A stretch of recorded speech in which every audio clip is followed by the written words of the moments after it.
Bueno, hoy vamos a avanzar articulación temporomandibular. Vamos a entrar a la artrología, al estudio de las articulaciones. Y una de las articulaciones de la cabeza que es móvil es la articulación temporomandibular. ¿Cuál es la finalidad de esa articulación? Es de unir la mandíbula con el hueso temporal. Es una articulación diartrósica del género condilartrosis. Muchas veces decimos bicondilia, porque son los dos cóndilos de la mandíbula que se articulan con la cavidad mandibular del temporal. En toda articulación estudiamos las superficies articulares, los medios de unión, las relaciones que tiene la articulación y los movimientos que tiene la articulación. Eso en todas las articulaciones vamos a estudiar. Cuando estudiemos articulación del hombro, articulación de la muñeca, de la rodilla, etc., vamos a estudiar todas esas características. ¿Cuáles son las superficies articulares? Vamos a retirar ahí los ligamentos y la cápsula. Muy bien, por parte del hueso temporal, la superficie articular es la cavidad mandibular o la fosa mandibular, cavidad glenoidea también llamada. Esta está delimitada en la parte anterior por la raíz horizontal de la apófisis cigomática, que es el tubérculo articular, que ahí lo vemos. La parte anterior de la cavidad se llama tubérculo articular. Esa es la raíz transversa de la apófisis cigomática. La apófisis cigomática tiene una raíz longitudinal y una raíz transversa. Esta raíz transversa es el tubérculo articular. Por delante y por arriba de la fosa mandibular se encuentra el tubérculo cigomático anterior y en la parte posterior el tubérculo cigomático posterior. Esos son dependencias de la apófisis cigomática, que se encuentra en la región basilar de la cara exocraneal de la escama. Muy bien. Por parte de la mandíbula, la superficie articular es el cóndilo de la mandíbula. Este cóndilo es el que se articula con la cavidad mandibular. Esas son las superficies articulares, ¿ya? Y como toda superficie articular está recubierta de cartílago hialino. Muy bien. Por delante recordemos que en la borde superior de la rama ascendente se encuentra la apófisis coronoide y la escotadura, ¿no? Entre estas dos apófisis. Muy bien, esas son las superficies articulares. Se dice que el cóndilo tiene la forma de un lomo de burro, ¿no? Que tiene dos vertientes, una anterior y otra posterior. Los medios de unión los realizamos a través de la cápsula articular, el disco interarticular y de los ligamentos. Entonces vamos a ir colocando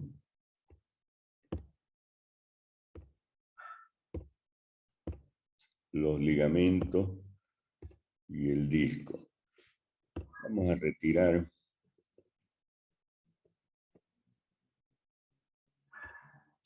la oreja, el cuerpo adiposo y esa grasa, ¿no?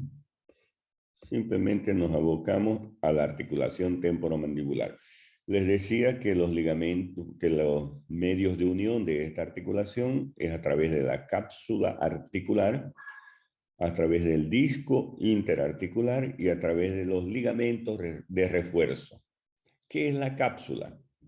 Aquí tenemos la cápsula articular. La cápsula articular es lo que envuelve la articulación. Es una membrana de tejido conectivo que envuelve la articulación. Esas son las cápsulas. Tienen la forma de un manguito hueco, en este caso tiene un orificio superior y tiene un orificio inferior. El orificio superior de la cápsula se inserta alrededor de la cavidad en la parte lateral, en la fisura petrotimpánica, en el tubérculo anterior, en la parte anterior, y en el tubérculo cigomático anterior en la parte lateral. Esa es la inserción de la cápsula articular. Llega hasta el tubérculo cigomático anterior y hasta el tubérculo articular. Los ligamentos, tenemos un ligamento lateral y tenemos un ligamento medial. Ligamento lateral, como vemos aquí, se origina o se inserta en el tubérculo cigomático anterior, en una parte en la fosa mandibular, y va a ir a terminar a nivel del cuello, del cóndilo de la mandíbula. Ya el ligamento, este es más grueso que el ligamento medial. El ligamento medial se va a insertar en la fisura petrotimpánica y petroescamosa y en la espina del efenoides, y también va a ir a terminar en el cuello de la mandíbula. Y el otro medio de unión es el fibrocartílago o disco interarticular. Vamos a retirar la cápsula, el ligamento lateral, y vamos a ver más de cerca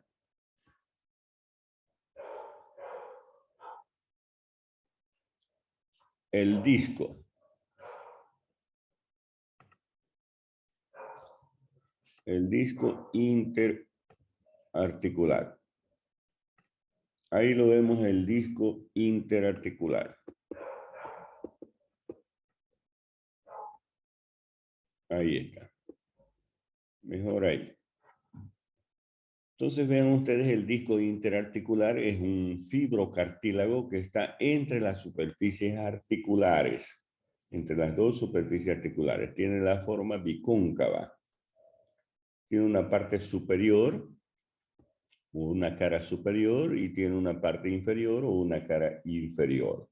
Este disco sirve para realizar movimientos en la articulación. Muchas veces cuando el disco interarticular resulta que sale de su lugar, se luxa el disco, y algunas personas tienen un sonido en esta articulación, en la temporomandibular. Es debido a que hay un problema a nivel del disco interarticular. Es decir, cuando abren la boca o cuando están masticando algún movimiento, generan un sonido en esa articulación. Es precisamente problema de este disco, ¿no? Problema del disco interarticular. Están los ligamentos que hemos nombrado. Además, la articulación tiene una membrana sinovial, que está por dentro de la cápsula, en la cara interna de la cápsula articular. Esa membrana sinovial genera el líquido sinovial, produce el líquido sinovial que lubrifica y nutre las articulaciones. Porque esta articulación es de tipo sinovial, ¿no?, desde el punto de vista estructural. Muy bien. Existen otros ligamentos, ya ligamentos accesorios de esta articulación, y tenemos 3 de ellos, los vamos a mostrar. Entre los ligamentos accesorios tenemos el esfenomandibular, el estilomandibular y el rafetérigomandibular. Y aquí encontramos el ligamento esfenomandibular.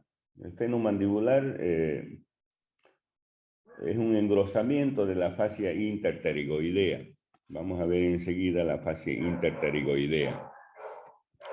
Entonces viene del esfenoides hacia la cara interna de la rama ascendente del maxilar. Lo vamos a ver por detrás también. Ahí está. O sea, la cara interna a nivel de la espina de Spic. Recuerdan que hemos avanzado la cara interna de la rama ascendente. Ahí hay una pequeña apófisis, se llama apófisis lingular o espina de Spic. Ahí precisamente es donde termina el ligamento esfenomandibular. Existe otro ligamento que es el estilomandibular que refuerza esta articulación, el ligamento estilomandibular. ¿De dónde proviene ese ligamento? De la apófisis estiloides del temporal. Ahí está el hueso temporal. En la cara posterior inferior se encuentra esta apófisis llamada apófisis estiloides, donde se origina el ramillete de Riolano, que está formado por 2 ligamentos y 3 músculos. Uno de los ligamentos y que refuerza esta articulación es el ligamento estilo porque viene de la apófisis estiloide, mandibular porque termina en la mandíbula, en el ángulo de la mandíbula, en el gonion, que es el ángulo de la mandíbula. Entonces esos son los ligamentos de refuerzos que tiene la articulación de temporomandibular, la articulación temporomandibular. Muy bien. Tiene movimientos, en realidad es la única articulación de la cabeza que tiene movimiento. Existe el movimiento de elevación, existe el movimiento de descenso de la mandíbula, elevación de la mandíbula, descenso de la mandíbula. Propulsión es cuando la mandíbula se dirige hacia adelante. Retropulsión cuando la mandíbula se dirige hacia atrás. Y lateralidad o diducción. Estos movimientos son generados por la acción de los músculos masticadores, que los vamos a ver enseguida. Ya el movimiento de rotación se produce en la articulación discomandibular. Los otros movimientos en la articulación temporomeniscal. Vamos a ir a la parte posterior de la cabeza para hablar de otras articulaciones. Las articulaciones que unen la cabeza con la columna vertebral. Ahí tenemos las articulaciones de los cuerpos vertebrales del cervical 3, cervical 4, cervical 5, cervical 6 y cervical 7. Las vértebras cervicales son en número de 7. La primera se llama atlas, la segunda se llama axis y luego viene la tercera, la cuarta, la quinta, sexta y la séptima vértebra cervical. Desde la tercera vértebra cervical hasta la séptima vértebra cervical, estos cuerpos vertebrales o estas vértebras están unidas por ligamento. Uno de ellos es este ligamento que vemos aquí, se llama ligamento nucal.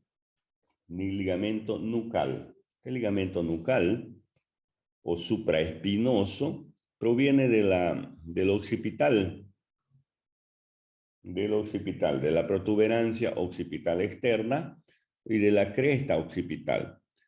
Desde allí se dirige hacia abajo y se va a insertar a nivel de las apófisis espinosas de las vértebras cervicales. Entonces, como ven aquí, las vértebras cervicales tienen esta apófisis llamada apófisis espinosa. Las apófisis espinosas. Además, otro medio de unión de esta articulación son los ligamentos que unen o los fibros cartílagos que unen los cuerpos vertebrales. Y cada cuerpo vertebral en su cara superior va a tener un gancho. A ver, vamos a separar Les voy a dibujar mejor para que me entiendan.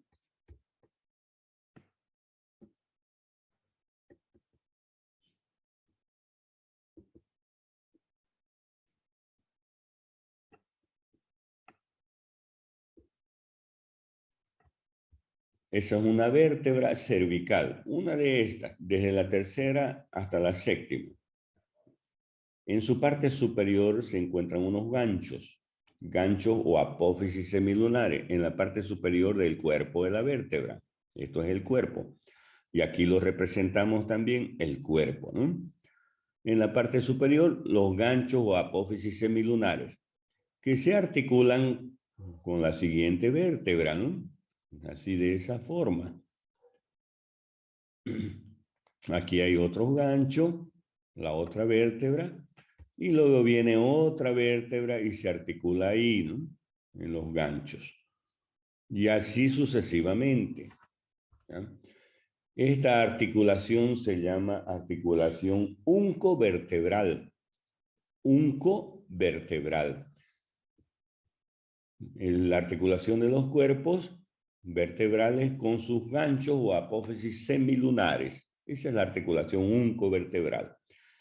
Y entre una vértebra y otra vértebra se encuentra el disco intervertebral. Disco intervertebral. Aquí también un disco intervertebral. Y si dibujamos la otra vértebra, también vamos a encontrar aquí en la parte media el disco intervertebral. Los nervios salen por unos orificios, los nervios raquídeos, los que dan la inervación a los músculos. Muchas veces este disco intervertebral se luxa o se dirige hacia afuera, así como estoy dibujando, y comprime el nervio raquídeo que está saliendo por la columna vertebral y origina lo que se llama la hernia de disco, más común en la región lumbar, ¿ya? Ustedes han debido escuchar, tal persona está con hernia en la columna vertebral. Entonces eso es la hernia, la luxación o la salida del disco intervertebral que comprime al nervio raquídeo. Al comprimir al nervio va a originar dolor, puede originar hormigamiento, eso se llama parestesia en los miembros inferiores, o falta de sensibilidad, a eso se llama anestesia. Cuando no sentimos nada, eso es anestesia. O hipoestesia, cuando está disminuido la sensibilidad, eso es la hipoestesia. Entonces, la articulación de C3 a C7 está dado por los medios de unión, el ligamento nucal, los discos intervertebrales en la articulación uncovertebral. Y vamos a ver otra articulación, la articulación atlantoaxial. Atlantoaxial, ¿qué significa? La articulación que existe entre el atlas y el axis. y el axis. Muy bien, entre el atlas y el axis. Perfecto. Aquí esta articulación tiene una membrana, una cápsula articular, que a su vez tiene un ligamento, el ligamento transverso del atlas. Es el ligamento más importante de esta articulación atlantoaxial, ligamento transverso del atlas.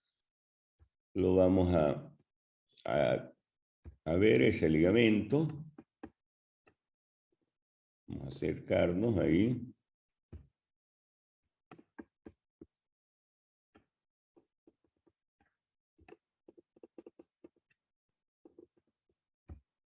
Entonces ahí se encuentra el ligamento transverso. El ligamento transverso. El ligamento transverso prácticamente se inserta a nivel del atlas. El atlas tiene unas masas laterales, las masas laterales del atlas, para que conozcamos, tiene un arco anterior y un arco posterior. Aquí vemos el arco anterior del atlas. Aquí en la parte posterior, el arco posterior y las masas laterales en la parte lateral. Tiene un agujero, el agujero vertebral. Y en el agujero vertebral se encuentra la apófisis odontoides, del axis, o diente del axis, que es eso que estamos viendo ahí, el diente del axis. Y el diente del axis se articula con el arco anterior del atlas, el arco anterior del atlas. Y uniendo esa articulación entre el diente del axis y el atlas, se encuentra este ligamento, el ligamento transverso, que va de una cara interna de la masa lateral a la otra cara externa de la masa lateral. De aquí, de este ligamento, se desprende unas fibras superiores, ese de ahí, el ligamento longitudinal superior, y otras fibras inferiores y dirigen hacia abajo el ligamento longitudinal inferior. Entre esos tres ligamentos, entre el ligamento transverso, ligamento longitudinal superior, que se dirige hacia el occipital, al clivus del occipital, y el ligamento longitudinal inferior, que es este de aquí, que se dirige a la parte, al axis, se forma el ligamento cruciforme, como lo ven ustedes aquí. Así, ligamento longitudinal superior, ligamento transverso, ligamento longitudinal inferior y lateralmente el ligamento transverso. Esas tres estructuras forman el ligamento cruciforme del atlas. ¿Ya? Ese es el principal medio de unión de esta articulación atlantoaxial. Esta articulación inclusive atlantoaxial se une en la parte media y se une en las partes laterales también. Por eso hay articulación atlantoaxial. Medial es la articulación de la apófisis odontoides con el arco anterior del atlas. Apófisis odontoides del axis con el arco anterior del atlas. Y la articulación atlantoaxial lateral es la articulación de las masas laterales con el cuerpo del axis. Masas laterales del atlas con el cuerpo del axis. Pero eso se realiza lateralmente. Y hay otra articulación, un poco más arriba,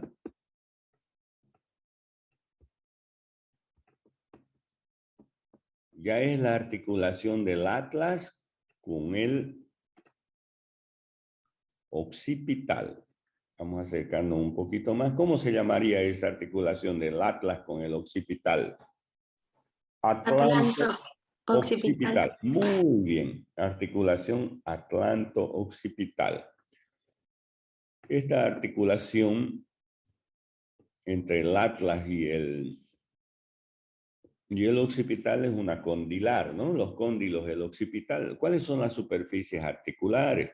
Por parte del occipital, los cóndilos del occipital, que son uno derecho y otro izquierdo, y que se encuentran a cada lado del agujero occipital o foramen magnum. Aquí lo tenemos, el foramen magnum, ¿no es cierto?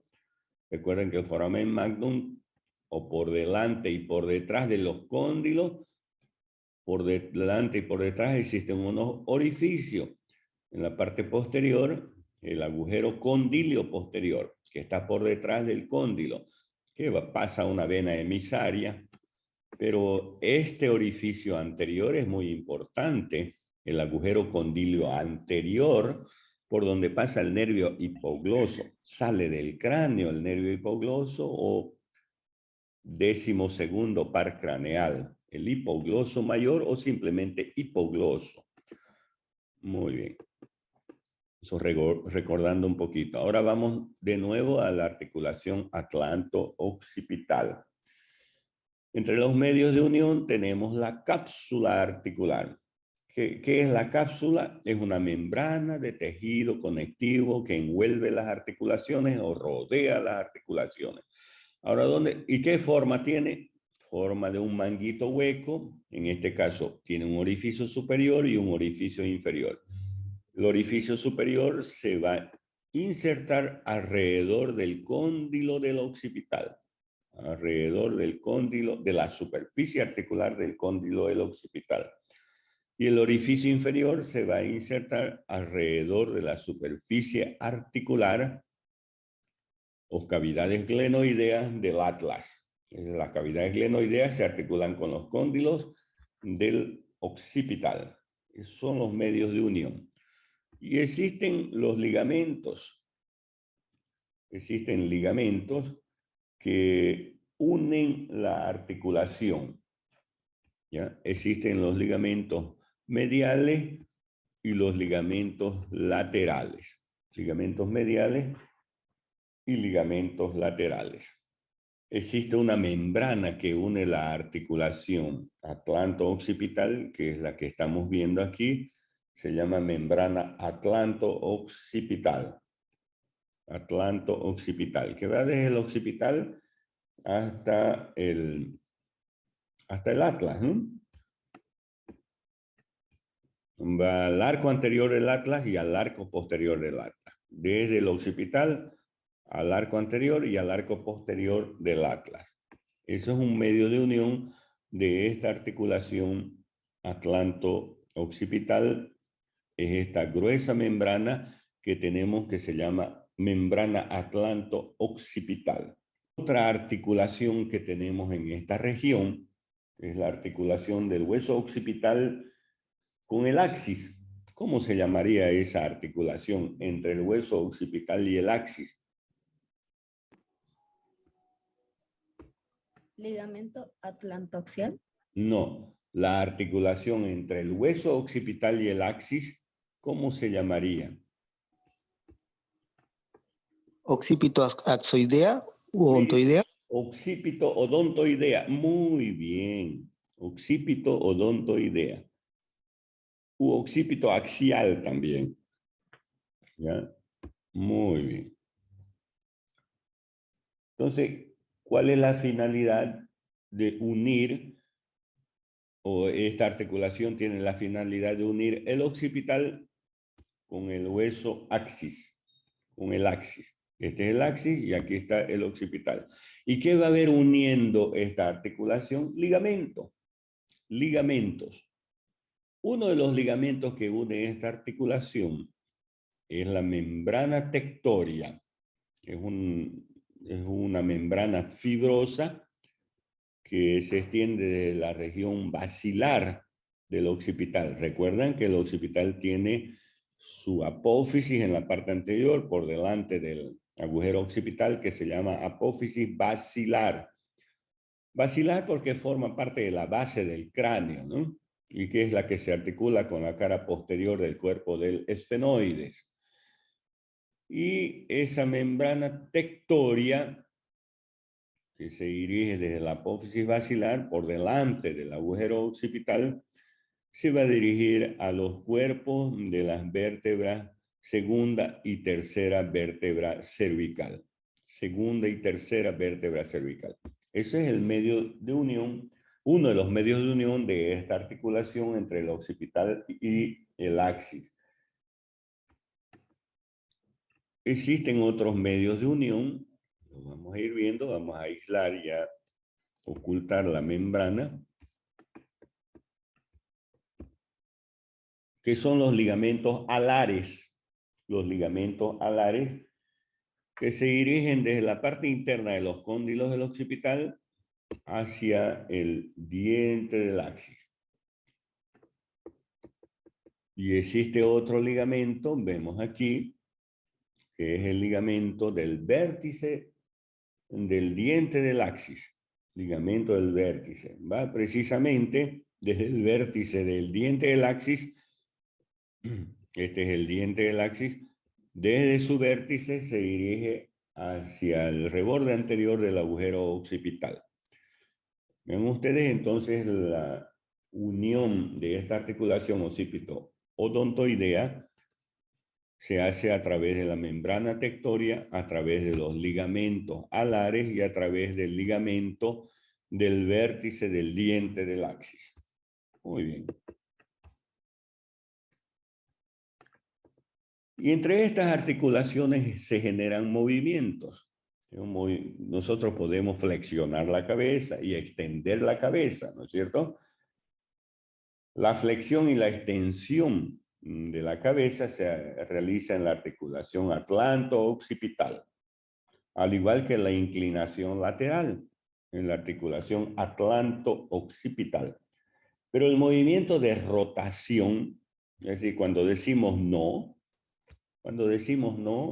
hacemos rotación de la cabeza.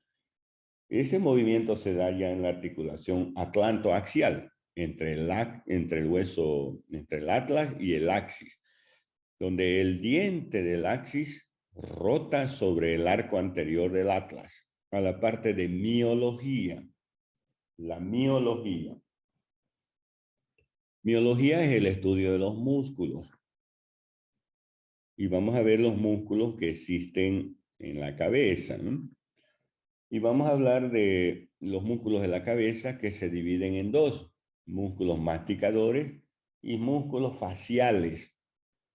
Los músculos masticadores son los destinados a la masticación. Y entre ellos tenemos músculo temporal, músculo pterigoideo medial, pterigoideo lateral y macetero. Esos 4 músculos son los que van a producir la masticación, es decir, van a producir movimiento de la mandíbula para la masticación. En realidad no son 4, ¿no? Son 8 porque hay uno a cada lado, ¿no? Entonces vamos a ir viendo los músculos. Muy bien. El primero de ellos es el músculo temporal. Temporal son 2 temporales, ¿no? Uno izquierdo y otro derecho. Veamos uno de ellos solamente, ¿no? El otro es lo mismo, ¿no? Igual que los huesos, ¿no? Muy bien. El músculo temporal tiene la forma de un abanico. Primero decirles que cada músculo tiene un origen y tiene una inserción. Cuando yo les pregunto dónde se origina el músculo temporal, me van a decir en tal parte, y dónde termina o dónde se inserta en tal parte, ¿ya? Entonces tiene un origen y tiene una inserción. Tiene sus relaciones y tiene su movimiento y su inervación también, ¿ya? Entonces, ¿qué nervio inerva el músculo temporal? Tal nervio. ¿Qué movimientos produce el músculo temporal? Tal movimiento. Y es lo que vamos a ir viendo enseguida. Entonces, primero vamos a hablar del origen y de la inserción. ¿Dónde se origina el temporal? En la línea curva temporal inferior del parietal. Línea curva temporal inferior del parietal y en la cara externa del ala mayor del esfenoides y en la carilla temporal del frontal. Ya ustedes lo saben eso, ¿no? Lo que les estoy nombrando, ya ustedes saben perfectamente dónde se encuentra, ¿no? Ese es el origen. Va a tener unos fascículos anteriores, unos fascículos medios y unos fascículos posteriores. Desde allí se dirige hacia abajo, vean el músculo temporal, insertándose también en la cara externa de la escama del temporal, es decir, en la cara exocraneal de la escama, donde se encuentra la fosa temporal. Esto es la fosa temporal. Se llama así fosa temporal porque está, primero, formado por el hueso temporal y segundo, porque el contenido es el músculo temporal. Es la fosa temporal. Cuando pasa el arco cigomático ya hay otra fosa, ¿no? Ahí es la fosa infratemporal. La fosa infratemporal. Entonces, el músculo temporal ya en la parte inferior se va a transformar en un grueso tendón. ¿Y dónde va a ir a terminar este músculo? En la apófisis coronoides de la mandíbula. A ver, vamos a retirar vamos a ocultar. Ahí está el músculo temporal, que lo veamos mejor. Insertándose en la apófisis coronoides de la mandíbula. Inclusive algunos fascículos se dirigen al borde anterior donde se encuentra la cresta bucinatriz, borde anterior de la rama ascendente. Esta es la rama ascendente de la mandíbula. Este es su borde anterior. Y vean también el músculo temporal terminando en el borde anterior de la rama ascendente de la mandíbula. Esa es la inserción del músculo temporal. Ahora vamos a ver otro músculo, que es el músculo macetero. Es otro músculo que es músculo de la masticación. Y ahí lo tenemos, el macetero. Son dos también, ¿no? Uno izquierdo y otro derecho. Aquí está el del otro lado. Y vamos con este del lado derecho, ¿no? Músculo macetero. Músculo macetero tiene un origen y tiene una inserción de forma cuadrilátera. El músculo macetero va a tener dos fascículos, un fascículo superficial y ahí internamente un fascículo profundo, pero ambos forman el macetero, ¿no? ¿Dónde se origina? En la apófisis cigomática, en el borde inferior de la apófisis o arco cigomático. Algunas fibras del fascículo profundo llegan hasta la apófisis coronoides de la mandíbula, ¿ya? Los fascículos profundos. Entonces, desde allí, desde el borde inferior del arco cigomático, se dirigen hacia abajo y van a terminar en la cara externa, el músculo macetero, en la cara externa de la rama ascendente. Cara externa de la rama ascendente de la mandíbula. Esa es la inserción del músculo macetero. Y los otros músculos, los músculos de la masticación son los músculos pterigoideos. Pterigoideo interno o medial y el músculo pterigoideo externo o pterigoideo lateral. ¿Dónde se originan estos músculos? El músculo pterigoideo interno y el pterigoideo externo. A ver, vamos a ubicarlos primero para poder ubicar a los músculos pterigoideos. Aquí tenemos el músculo pterigoideo lateral, ¿ya? El pterigoideo lateral tiene dos cabezas, una cabeza superior y una cabeza inferior. La cabeza superior o cabeza esfenoidal, vean, esta es la cara lateral o la cara exocraneal de las alas mayores del esfenoides. Entonces, en la cara externa del ala mayor del esfenoide se origina la cabeza superior del músculo pterigoideo lateral. Y tiene otra cabeza, la cabeza inferior. ¿Dónde se va a originar?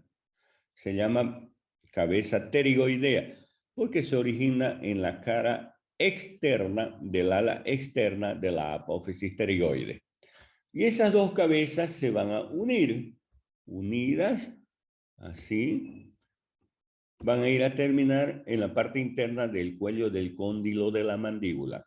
Este es el cuello del cóndilo de la mandíbula y algunos fascículos van a ir a terminar en el disco interarticular de la articulación temporomandibular.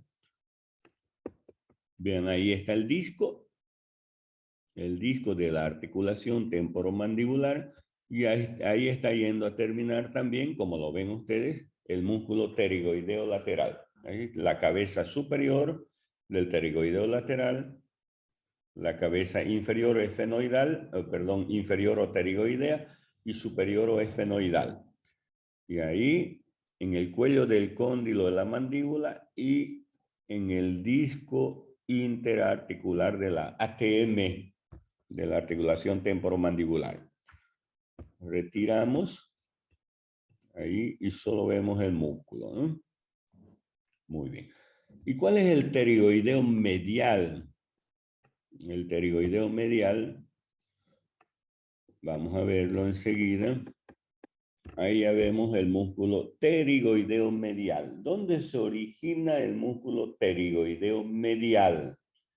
Recuerden que existe una fosa entre las dos alas de la apófisis pterigoides, es la fosa pterigoidea.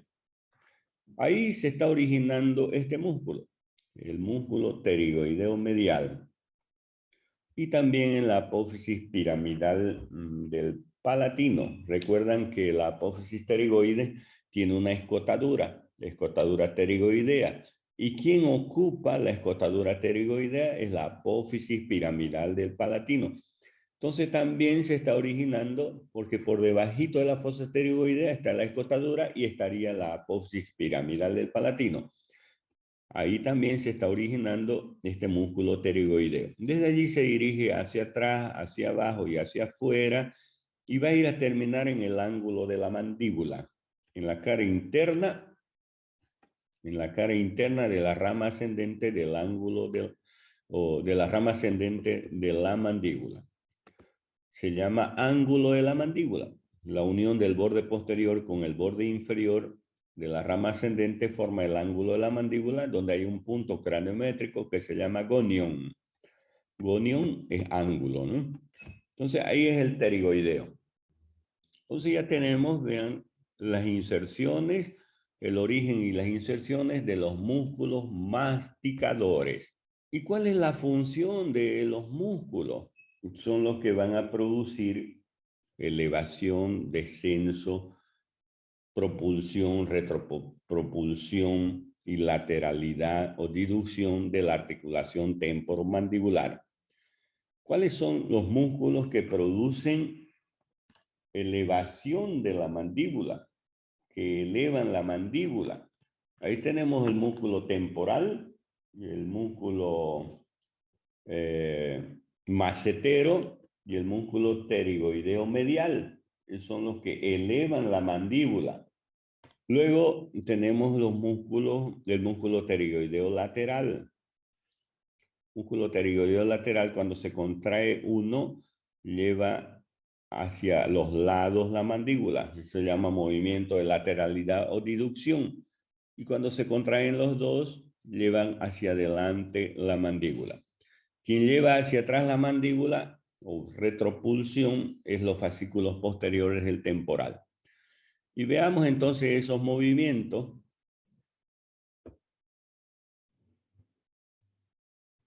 ¿Ven? Ese es el movimiento de elevación de la mandíbula. Ahí, elevación. ¿Quién produce la elevación? Músculo temporal, músculo macetero, músculo pterigoideo medial.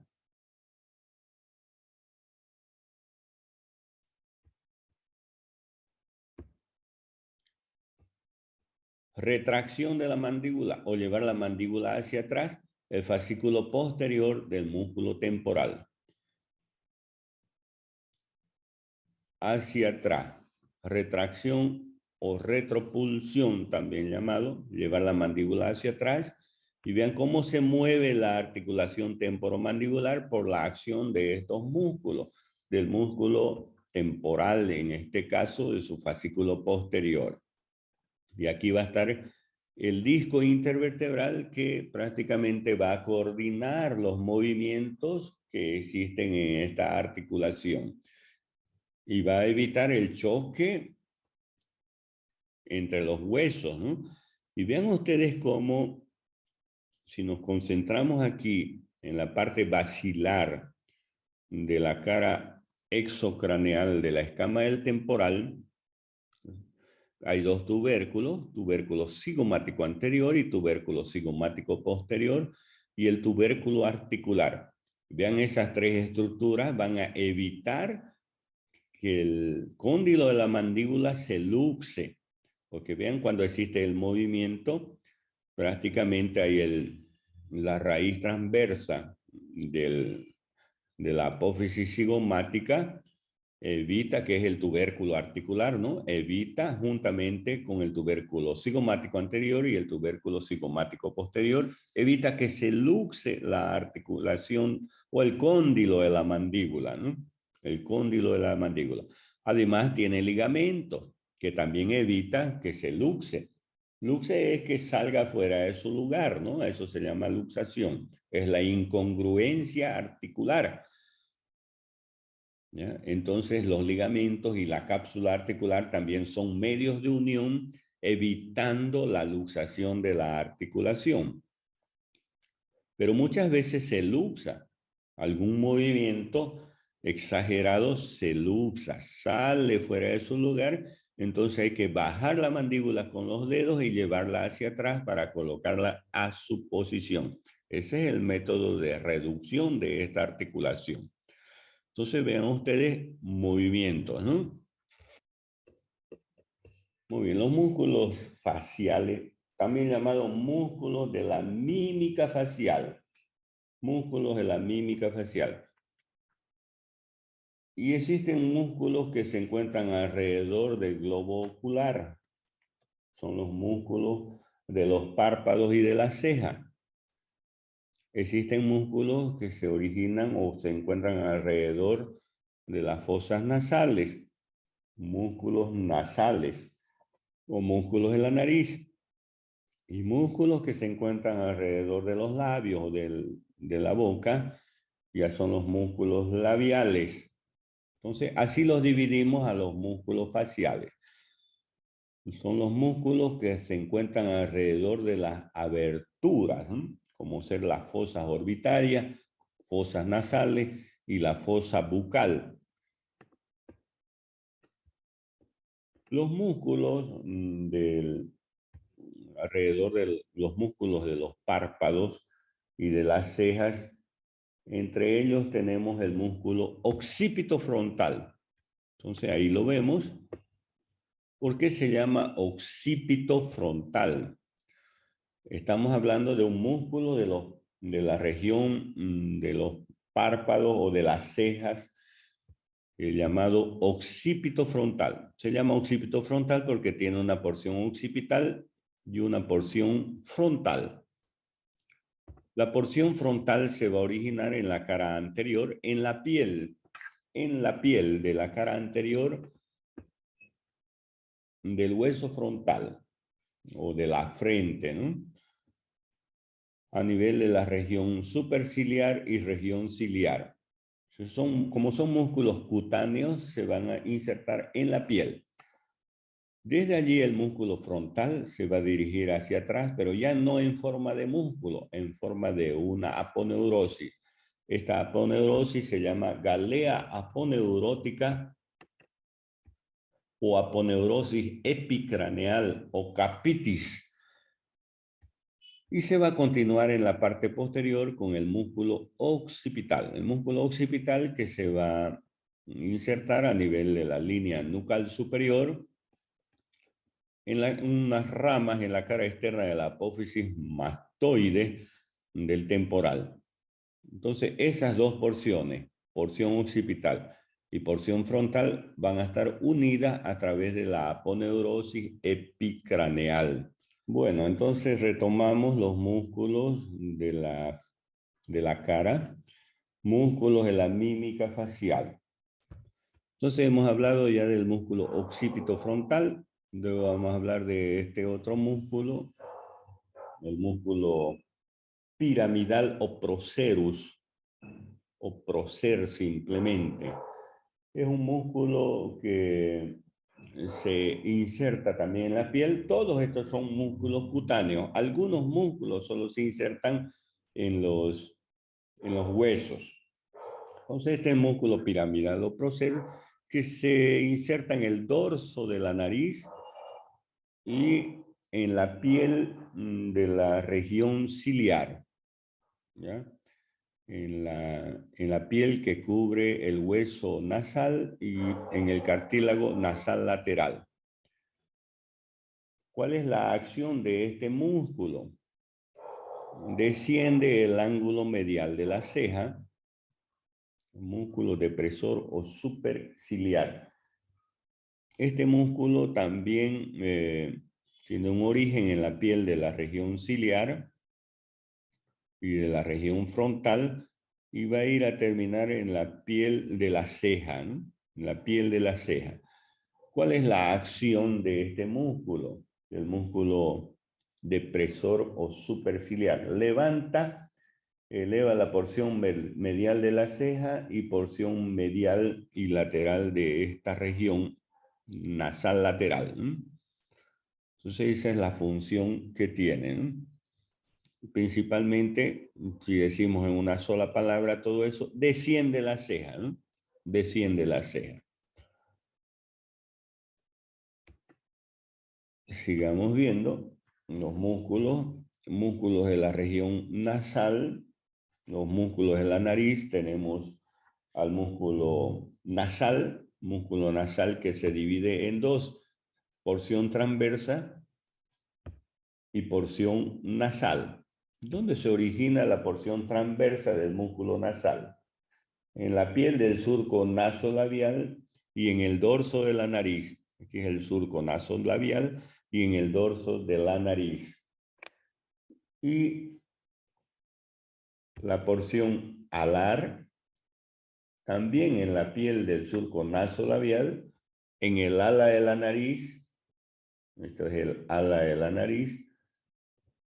¿Y cuál es la función? La función de este músculo alar. Abre el ala de la nariz y aumenta el diámetro que tiene las aberturas nasales. Y otro músculo que se encuentra en esta región de la nariz es el músculo depresor. Depresor del tabique nasal. Se origina en la fosita mirtiforme, por eso también se llama músculo mirtiforme. La fosita mirtiforme o fosita incisiva del maxilar. Y va a ir a terminar a nivel del ala de la nariz y del tabique de la nariz. El tabique está aquí en la parte media. ¿Y cuál es la función de este músculo depresor? Disminuye, ¿no? El ala de la nariz estrecha el diámetro transverso del orificio nasal. Esa es la función que tiene este músculo. Y luego si nos vamos ya a la parte inferior, tenemos los músculos de los labios. Ya los músculos de los labios se dividen en músculos dilatadores y músculos constrictores. Dilatadores de la boca y constrictores de la boca. Y vamos viendo cada uno de esos músculos. ¿Ya?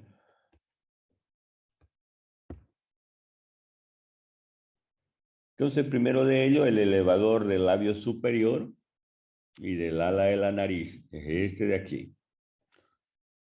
Aquí está el labio superior, aquí el labio inferior, y la parte externa del labio se llama comisura de los labios. Comisura de los labios. Y el labio, la piel del labio superior o inferior, eso se llama bermellón. Bermellón. Y ese surco que está por debajo de la nariz, que va al labio superior, se llama filtrum. Y el surco que está al lateral del filtrum y que se dirige o lateralmente a la nariz, se llama surco nasolabial. Es solo para que ustedes se ubiquen donde, cuando hablemos de comisura o surcos, ya sepan ustedes qué es, ¿no? Entonces, el primer músculo de la boca es este de aquí, el músculo elevador del labio superior y del ala de la nariz, donde se inserta en la apófisis ascendente o apófisis frontal del maxilar, en el ala de la nariz, en el ala de la nariz y en el labio superior. ¿Cuál será la función? El nombre lo dice, ¿no? Eleva el labio superior. Eleva el labio superior principalmente. ¿Ya? Tenemos otro músculo, el músculo elevador del labio superior solamente. Elevador, donde se origina en el borde o en la porción infraorbitaria. ¿Y dónde va a ir a terminar? En el labio superior. En el labio superior. ¿Cuál es la función de ese músculo? El nombre lo dice. Eleva el labio superior. Por eso se llaman músculos de la mímica facial, ¿no? Elevan el labio, algunos van a deprimir el labio, la nariz, la dilatan o la estrechan. Eso cuando hacemos la mímica o los movimientos de la cara, ¿no? Entonces, elevador del labio superior, ¿no? Luego tenemos el músculo elevador del ángulo de la boca. El ángulo de la boca. El ángulo o comisura también se llama, ¿no? Se origina en la fosita del maxilar, o su origen en la fosita, y termina en el ángulo de la boca. Termina en el ángulo de la boca. Entonces se origina en el maxilar y termina en el ángulo de la boca. ¿Cuál es la función? También el nombre lo dice. Eleva el ángulo de la boca. Eleva el ángulo de la boca. Un poco más lateral tenemos los músculos cigomáticos. Cigomático menor y cigomático mayor. Vamos con el cigomático menor. ¿Dónde se va a originar el cigomático menor? En la cara externa del hueso malar. Cara externa del hueso malar, y va a ir a terminar en el labio superior y en el ángulo de la boca. Por debajo del cigomático, del músculo cigomático menor, está este otro músculo que se llama cigomático mayor. El cigomático mayor también se origina en la cara externa del hueso malar, de ahí se dirige hacia abajo y hacia adelante y hacia adentro para ir a terminar también el ángulo de la boca. ¿Cuál es la función de estos dos cigomáticos? Elevan el ángulo de la boca, principalmente el músculo cigomático mayor lleva hacia afuera y hacia arriba el ángulo de la boca. En la acción de la carcajada, por ejemplo, ¿no? Una cosa es reír y otra cosa es la carcajada, ¿no? La carcajada ya es la risa exuberante, ¿no?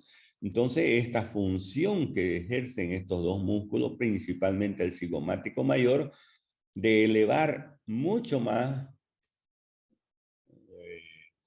el ángulo de la boca, ¿no? Estirándola prácticamente hacia arriba y hacia afuera en la acción de la carcajada. Es el músculo de la carcajada, cigomático mayor. Y existe otro músculo, a ver, lo vamos a localizar. El músculo bucinador.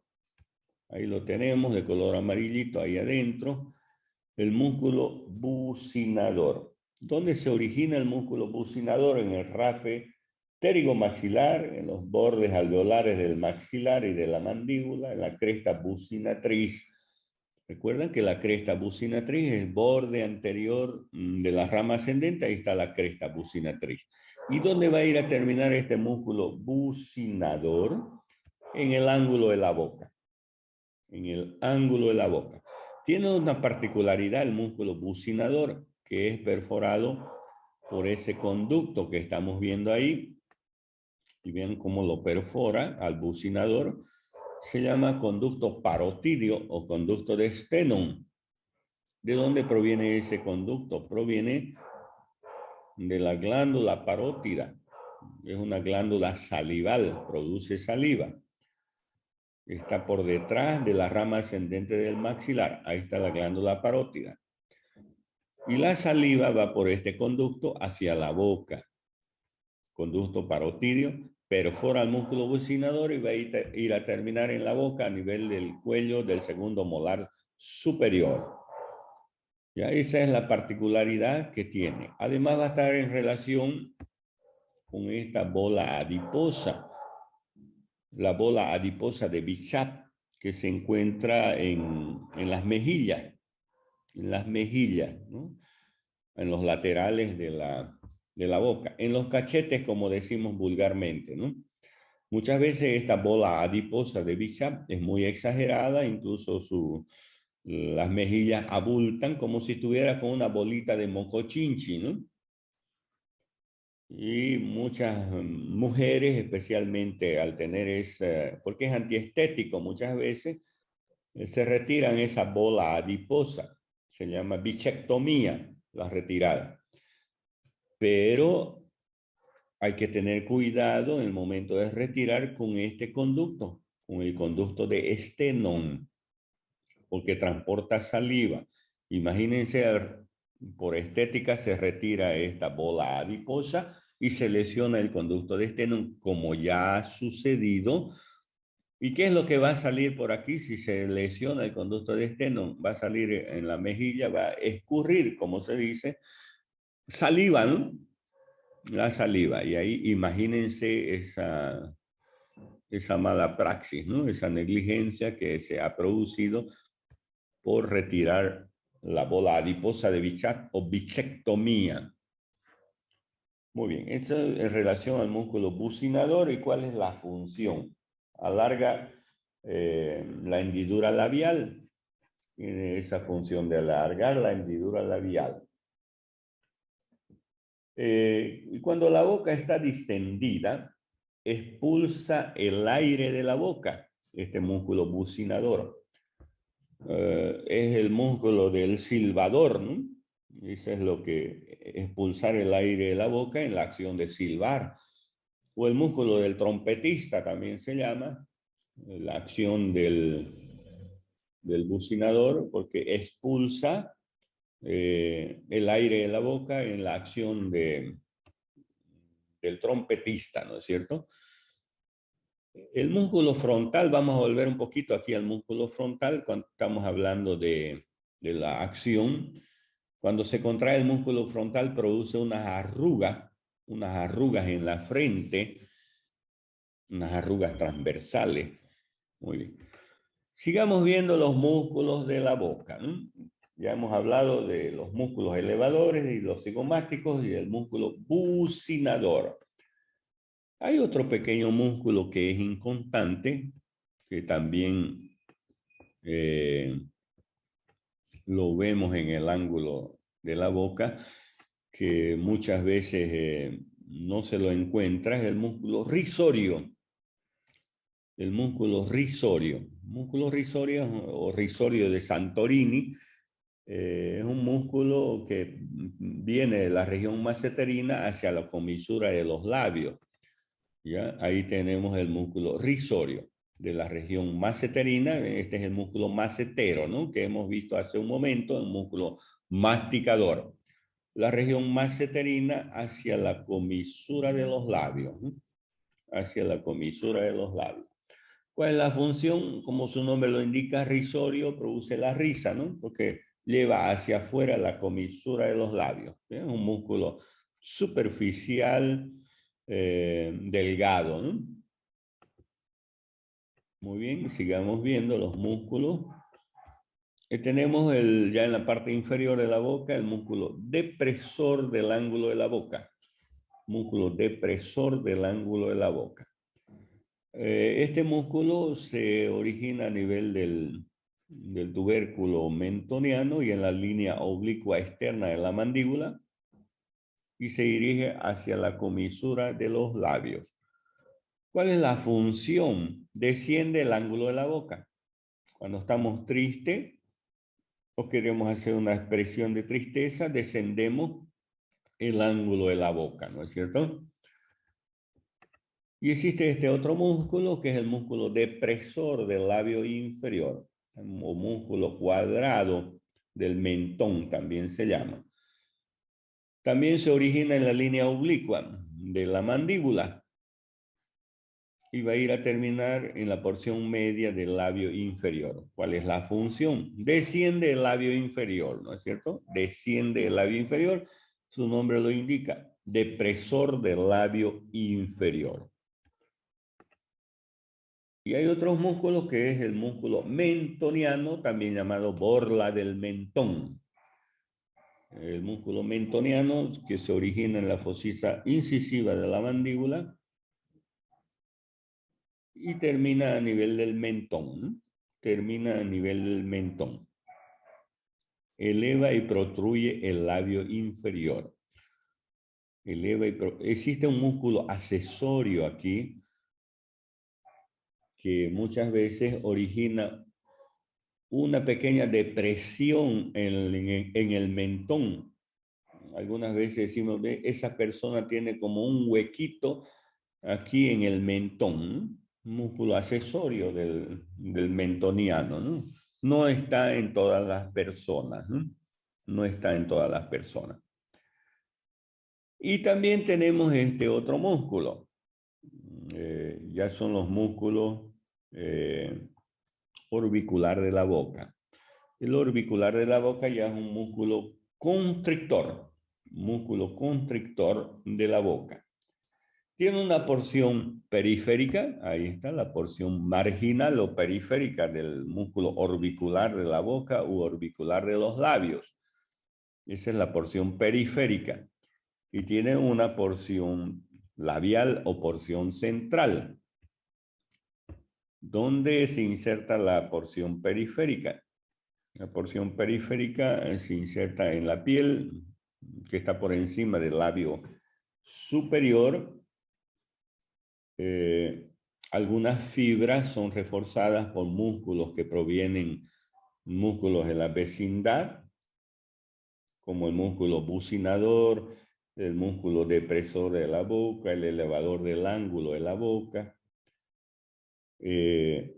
Son fibras extrínsecas que refuerzan la porción marginal del orbicular de la boca. Y hay fibras intrínsecas, o músculos incisivos, ¿no? Y esa es la porción labial que corresponde al labio propiamente dicho. Al labio propiamente dicho, ¿no? ¿Cuál es la función de este músculo? Oclusión de la boca, ¿no? Oclusión de la boca. Además, este músculo proyecta los labios hacia adelante en la acción del beso, por ejemplo, ¿no? Existe el compresor del labio, que es un músculo que se encuentra en la parte interna, de los labios, ya en la mucosa de los labios, ya internamente, que se llama compresor de los labios. Ese músculo comprime los labios en la acción de succión o de mamar. El recién nacido, el bebé, cuando está mamando, genera una succión del pezón de la mamá, de la glándula mamaria, por acción de este músculo, compresor de los labios. Compresor de los labios, que es un músculo que está por dentro, vuelvo a repetir, del músculo orbicular de los labios. Orbicular de los labios. Y existe un otro músculo, vamos a ver si conseguimos aquí, es el músculo platisma. Músculo platisma, lo estamos viendo. Músculo platisma que tiene su origen, un origen superior y una inserción inferior. El origen superior es en la protuberancia occipital, en la protuberancia mentoniana, la protuberancia del mentón, en el borde inferior de la mandíbula, en la línea oblicua de la mandíbula y en la piel de las mejillas y de la comisura de los labios. Desde allí se dirige hacia abajo, cubre el cuello y va a ir a terminar a nivel de la piel de la cintura escapular. La cintura escapular que está formada por la clavícula y la escápula. Entonces a ese nivel de la cintura escapular y algunas fibras se dirigen a la fascia temporal, a la fascia pectoral, a la fascia del músculo pectoral. ¿Ya? Esa es la inserción del músculo platisma o cutáneo del cuello, también se llama. ¿Cuál es la acción? Baja el mentón, ¿no? Es decir, baja el labio, la mandíbula, ¿no? Esa es la acción. ¿Recuerdan cuando hemos hablado de los músculos masticadores, como el temporal, macetero, el pterygoideo medial, que tienen la función de elevar la mandíbula? Y vean quién produce el descenso de la mandíbula. Ahí está el músculo platisma. Además, el descenso de la mandíbula, aparte de este músculo, es prácticamente la gravedad, ¿no? La gravedad también hace descender la mandíbula, ¿no? Muy bien. Ok, esos son los músculos entonces de la mímica facial. Músculos de la mímica facial.